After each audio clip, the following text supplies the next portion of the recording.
Here's how you can easily remove people from photos using Reve AI for free. I'll be taking this old black and white photo, removing the gentleman on the right, and centering the woman to make a realistic portrait of her alone. All right, let's get started.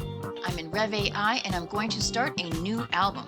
So I'm just going to click on this gray box here, create a new album, and we're going to upload and edit a picture. Dragging over a picture of Filepe de Alba and Zsa Zsa Gabor. Famously married for less than 24 hours in the 80s because Zsa Zsa Gabor was still married to her 7th husband, technically, because the divorce decree didn't have the judge's signature on it. All right, so we have this broken out into woman, man 2, foliage, and background object. Where you see these little caret marks, that means that there is more to see. It's broken down further. So if we wanted to do some edits just to her face or her hair or her top or her necklace or remove his hand or something like that, we could do that. We're not going to do that today. We're just going to remove this entire person here, man 2.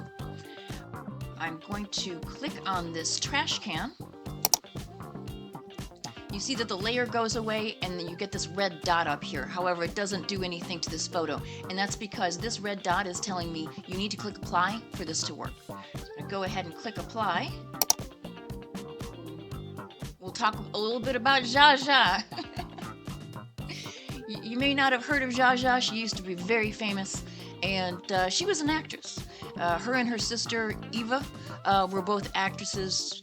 Eva was on Green Acres, and Zsa Zsa made some movies, but you'd be hard-pressed to name a movie that she was in. She was usually in TV and movies as herself. She was more known, she's kind of famous for being famous. She was very over-the-top and very glamorous. Yeah, there she is. She looks lovely. Lovely. It's starting to come in. All right. We are going to just move her over a little bit so this doesn't look like a off-kilter and it looks like a nice portrait just of her. So I'm going to take this box and I'm just going to slide it over to the side and position her in the center and click apply. Anyway, these two got married, and after her divorce was final, she decided not to marry him again. She said that marriage was momentary craziness, and she didn't marry again for another 3 years. When she finally did marry her 9th and final husband, apparently she did find true love because she was with him for the next 30 years until she passed. So that's lovely. Ooh, yeah. Yes. All right, that's how you can remove people from old photos and make a realistic portrait of just the person you want to see. And that's it. See ya.